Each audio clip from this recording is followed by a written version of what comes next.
Welcome to Africa Insight, our first one of 2026. This year has gotten off to a frantic start, Jervin, but for no one more so than yourself, who's been covering the Ugandan elections. Now, I was thinking this morning that Yoweri Museveni has been president of Uganda for as long as I have been alive, and nothing seems to have changed on that front. Do you want to take us through it? Thanks, Louw. Happy New Year to all our listeners and viewers as well. But so on the 15th of January, Museveni won his seventh term in office. He's been in charge, as you mentioned, since 1986. Presidential elections, though, have only started since 1996. He won by well over 70%. His main opponent was Robert Bobi Wine Kyagulanyi, the musician turned politician. So I wouldn't say the vote is per se a stolen one, but there were some electoral issues, and also on top of that, Louw, the voter turnout was pretty poor. It was 51%, so around about 10.5 million out of 22 million people voted. What was it last time around? Last time we were in the high 60s, and before that it was...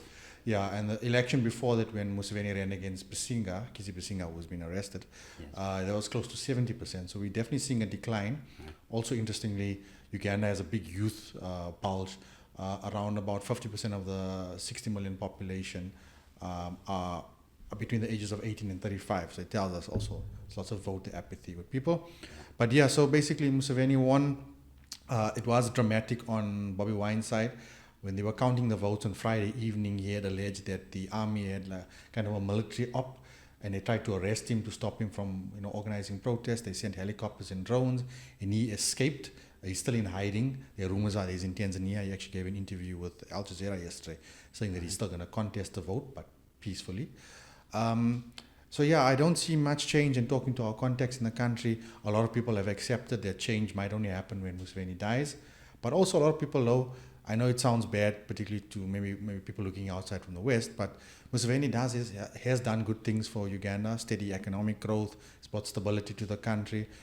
So we also mustn't forget that. But also on the other end, there has been a regression. And then just maybe one thing to talk about, Louw, is that succession risks. We've been monitoring this in Rwanda and Cameroon. Right. Who takes over from Museveni now? Most likely, there are rumors that his son, Muhoozi Kainerugaba.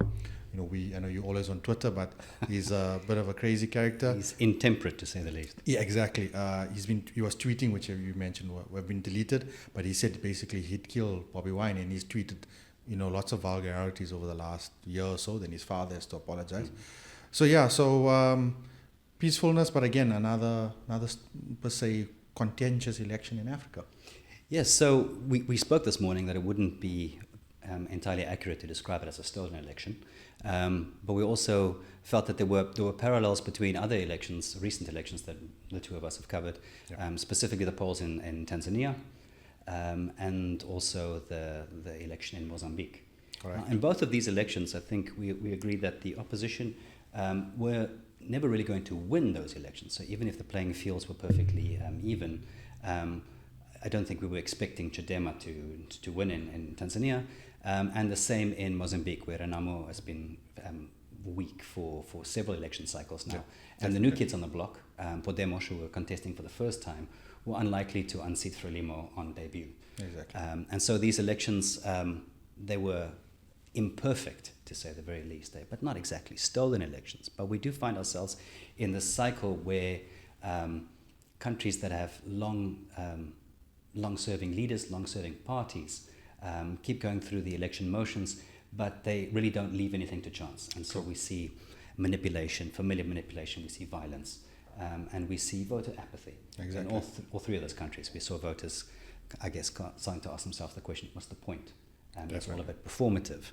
And it's sad for the region, and there's also very little pushback from the international community, and certainly very little pushback from the African Union or from SADC, from their regional peers. Exactly.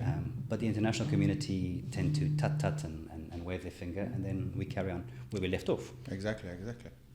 Just touching on it, the AU mission in Tanzania, led by Goodluck Jonathan, the former Nigerian president, he basically said that from what they saw, there was no ballot stuffing or any funny business.